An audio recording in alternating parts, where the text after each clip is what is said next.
Alright, so here's this side of the shaft. This explains why it vibrated so much until it like reached speed, and then probably some sort of gyroscopic effect kept it fairly centered in the bearing.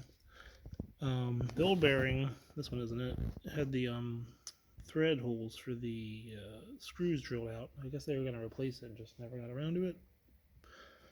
But as you can see, they've worn quite a bit of material off of this, because it's supposed to all be like straight across. It's supposed to be 1.5 inches. I don't have a lathe to, add material back and then get it all ground back on there. So I have Bondo Extreme. I'm going to try and put on there. It's got like aluminum or something in it. I don't know if that helps, but I guess they say it makes some very strong piece of material. But I worry about, how can I get it a uniform distance. There's this little taper back here that you could dock something to and make like kind of a mold. But, what does Bondo not adhere to? Well, I got this silicone pipe that is actually exactly 1.5 inches, except you can squish it. But it goes on there and it pushes against this back taper, and it's pretty, nice, but, what if it gets deformed on there? You're going to have an oval. That's going to be a real pain. So I also got this 1.5 inch piece of aluminum, and I'm going to basically use it like a mandrel and put this pipe, this flexi pipe, over it, and add some like tape or material to the outside of it to keep it rigid. And then I'm going to put the Bondo all up on here after I cleaned it and prepared it. And then I'm going to just put that over it and hope that it makes it nice and smooth. And then hopefully it will pull back off, but I'll probably have to cut it off and destroy this. And then hopefully we'll come away with a nice 1.5 inch shaft. As long as it's not loose in the bearing should be doing most of the work. As long as there's no room for it to, jiggle back and forth in here, we shouldn't really get much damage on that Bondo. And if we do, we know how to repair it in the future.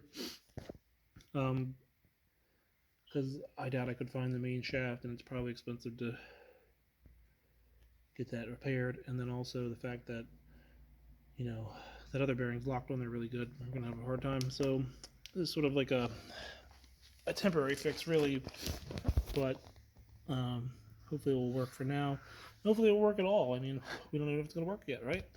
So first step, I'm going to, get this firmed up and ready to go. And then I'm going to clean all this off, degrease it, and sand it a little bit. Probably get this nice and sanded up too. I sanded it a little bit, but it's got these grooves. That's, I'm assuming, from when they tried to pull the bearing last. I mean, there's some pretty deep gouges in that. It has this bearing pulling hole, so I don't know why they did any of that. Looks like you should just put your puller there and wrench it away. But whatever. Who knows who owned this thing in the past? It's 40 years old. Older than me. So, okay. I'm going to go ahead and start this process. I strapped it down to this table here with these clamps and a board to keep it flat on this cardboard. And I just put some tape around it and some mesh tape, and then I put this quick set drywall. That should give me a nice solid firm ring around it that's semi easily removed afterward. Just gonna let it dry and let it cure and everything, and then pop it off of this mandrel. I'll probably wrap it in more tapes to give it a little extra outer edge security. And hopefully that will be ready to go. Okay, so I think last time we saw each other, I had that on here with this drywall mud curing, and I let that set for about 2 days. And you know, it was on there pretty good. So what I had to do was I cut a hole in a piece of wood, and then just kind of, you know, pushed on the piece of wood from the bottom.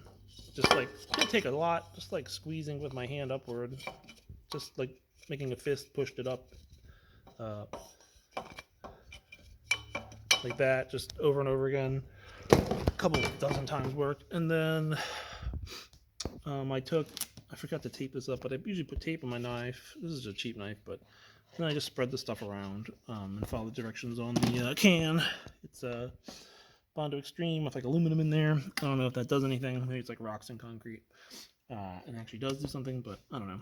Maybe if it was like forged aluminum dust, that'd be cool, because then it would be really hard and not compress at all. But I did that once or twice already, and then it kept having like air holes. So luckily it pulls right off. Normally it is not going to do it now because I did it differently.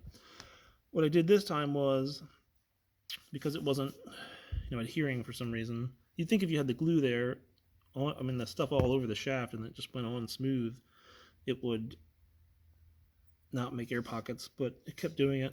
So this time I put the what is it? The stuff inside the sleeve, and then slid that on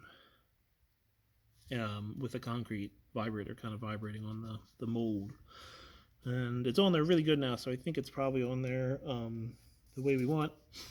It was working really well. It actually had it was down to 0.1 of an inch, no, less than that, like 0.01 or maybe less of an inch off, but there was still some movement with the bearing sometimes, so I just did it this other way one last time.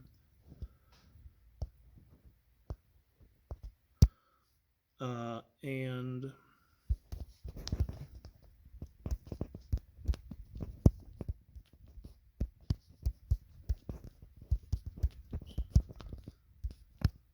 so I exited a thing. Anyway, what was I saying? So I'm going to bust off this sleeve, and that should give this some flexibility to come off of there. But as you can see, me trying to get off is destroying it. So I just wanted to, you know, get a nice picture first. So I'm just gonna go ahead and chisel that real quick. All right, chiseled off this, I don't know, you call it cast or mold rigid thing.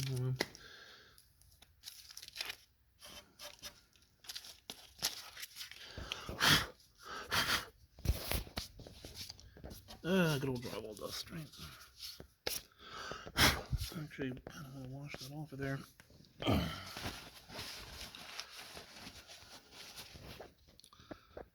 Alright, let's see if we can get this thing off. So I'm going to have to like peel it up a little bit. Might have to cut it off, we'll see. Cut it off of there, looks like it laminated to a few spots in there. I wonder if I like use some sort of like ATCs. It would have, you know, not made these like little layers here, but it's only in a few spots. Hoping it's enough to not be a problem. I ended up having to take some nails and put them under there to pop it off around. I mean, I needed to get it off because I need to get this taper freed up in the back there before it sets too much. I had these plugged with some caulk saver foam, and I just popped that out. Looks like it'll probably need a little bit of sanding, but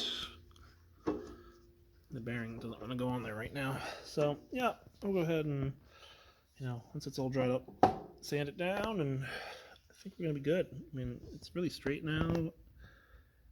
We filled all that missing area in with something. That should be pretty hard and durable once it's all set in like 48 hours, I think. Okay, just did a little bit of sanding, nothing extreme. It was kind of nice because this was all very pristine when I got here, so when I came back this morning after it had like, you know, cured more, they actually put it on there and then hit it with like a rubber mallet, and then it would discolor the kind of like where this nail went through. It would discolor it where the bearing was impacting it, and I would just sand it a little bit by bit, until, well, at first I had to get past this metal, which was sticking up, I guess, from like, you know, whenever they tried to, whatever they did to pull these lines in here. I'm assuming it was to cut off an old bearing. There's just a bunch of chisel lines in there or something. It wasn't done very well. Once I got past all that mess, the new bearing just slides on there real nice all the way to the back. Like I said, I would just put it on there, hit it with a hammer, look for the discoloration on the, like for example, like right here it would be, you know, white now because it had been impacted. Sand off that bit, and then, you know, just move on to the next spot. And now it goes on there all the way. You can hear that moving, but if I just hold the collar, it's moving just enough.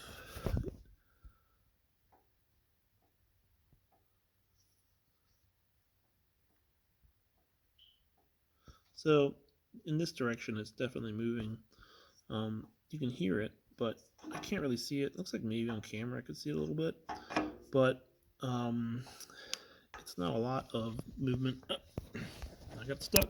There we go. And then if I use the calipers, they're old, and so they're not really showing up, but I don't want to do it too much because I don't want to damage it. But we're at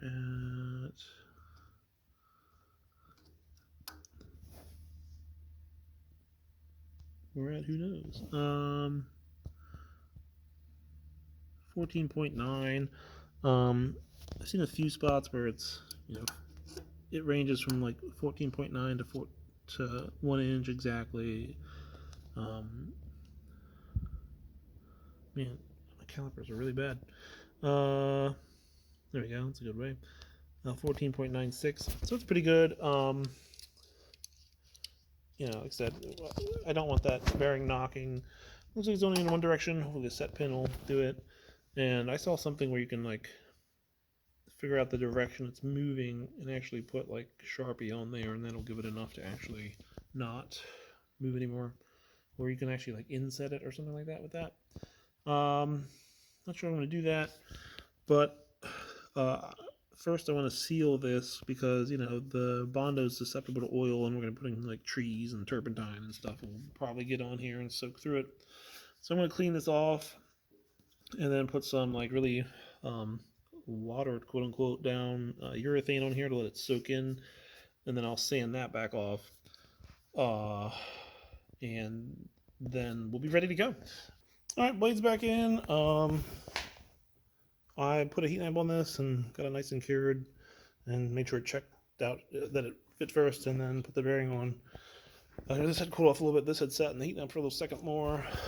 Well, more than that, but it's back in there, and you know, it's really impressive. It really doesn't take much effort to move. I can move it with my fingernail, which is interesting. So it's probably pretty well balanced. I'm gonna see how balanced it is. If you put a little bit of weight here, it will go down, but that's probably honestly just the friction of the bearing. The grease is kind of tacky, you know, but I bet if I really got it going for a while, it'd be okay. I tested the clamshell. It worked great. As you can see, you're looking at it while it's in there and has the bottom plate on, and I can get the clamshell in there fine. Next step is just waiting for the bolts to come. Lowe's only had 5, and then I can only find a 10-pack, so I'm waiting for that from Amazon. Once it's all bolted together and on, it's just time to start assembling it and getting it all back together.